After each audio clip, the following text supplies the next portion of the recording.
Մարտի 8-ի ջերմությունն ամենուր է, ծաղիկների բույրով, կանանց ու աղջիկների հմայքով է լցվել տարվա ամենագեղեցիկ տոնը։ Գագիկ Ծառուկյանն ամեն տարի հատուկ ուշադրության է արժանացնում նաև տարբեր ոլորտներում առաջատար դիրք զբաղեցնող կանանց։ Այս անգամ Հայաստանի ու Արցախի հերոսուհիներն են, որոնք գործել ու գործում են ի նպաստ հայրենիքի։ Այս տարի առաջին անգամ մարտի 8-ն արտասովոր պայմաններում է անցկացնում ապրելու երկիր կուսակցության համահիմնադիր Մանեթ Հանդիլյանը։ Մարտի 1-ից նա հացադուլի մեջ է, ի պաշտպանություն Բաքվում ապօրինի պահվող Ռուբեն Վարդանյանի ու մեր մյուս հայրենակիցների։ Երիտասարդները փոխանցում են խորհրդանշական նվերը, ուժ ու համբերություն են մաղթում պայքարող գործչին։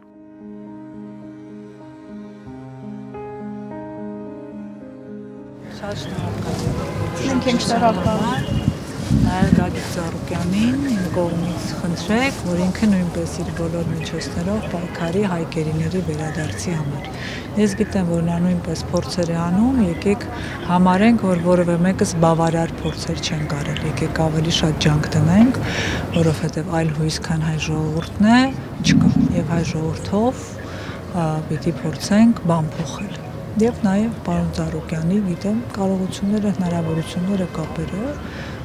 Ուզում եմ, որ նաև վստահ եմ փորձեր արվում է, բայց նորից արձանագրենք, որ որևէ մեկս բավարար չեն կարել եւ շատ հույս ունեմ, որ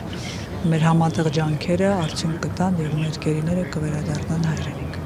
Շնորհակալ եմ, որ եկել եք։ Մեծ հայրենականի անմար անուններից դիմադրության շարժման առաջնորդ Միսակ ու Մելինե Մանուշյանների զարմուհին է հայրենիքում։ Նա ամբողջ կյանքում տարբեր նախաձեռնություններով է հանդես եկել, որպեսզի այս հերոսական զույգի անունը վառ մնա, իսկ Ֆրանսիայում գիտեն ինչպես մեծարել հերոսներին, ինչպես վերաբերվել կանանց ու ինչպես սիրել, բայց այն ինչ Կատյան ստանում է հայրենիքում ամենաթանկն է։ Մենք ուզում ենք հանձնել ձեզ այս գեղեցիկ ծաղկեփունջն ու նվերը պարոն Գագիկ Ծառուկյանի անունից, մաղթելով ամենալավն ու բարին։ Շատ շնորհակալ եմ։ Մենք ենք շնորհակալ, շնորհավոր ձեր միամսյակը, առողջ եղեք, մի շփտացեք։ Մերսի շատ։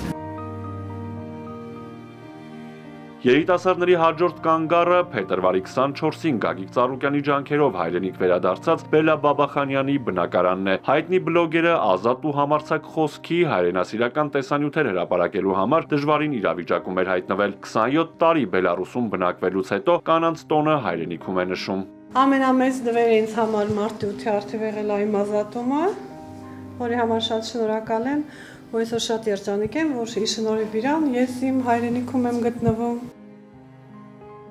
Գառնան գեղեցիկ տոնին նաև մեր մարզուհիներն են ուշադրության կենտրոնում։ Աշխարհի ու Եվրոպայի նախկին չեմպիոն Նազիկ Ավդալյանը մարտի 8-ի առաջին նվերը Գագիկ Ծառուկյանից է ստանում։ Անակնկալը ստացված է։ Զգացված եմ շատ եւ անչափ շնորհակալ եմ ձեզ։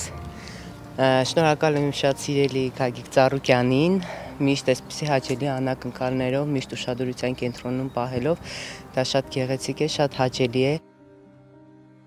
Գեղեցիկ ծաղիկներ ու խորհրդանշական նվեր ունի նաև ծանրամարտի Եվրոպայի նախկին չեմպիոն Հռիփսիմե Խուրշուդյանը։ Շնորհավորում ենք ձեր միամսյակը, մաղթում ենք առողջություն, երջանկություն, խաղաղություն։ Շնորհակալ եմ,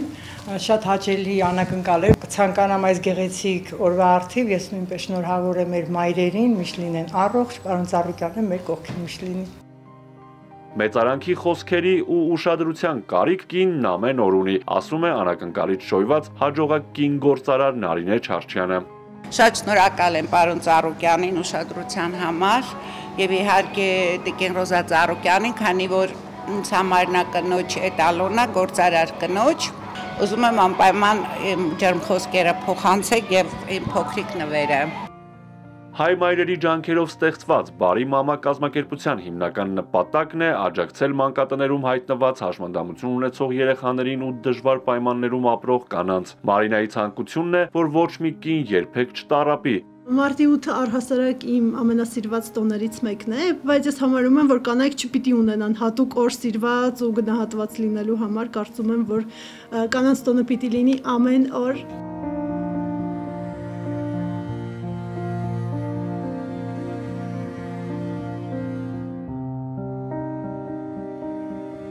Արթուր Հակոբյան, Էպիկենտրոն։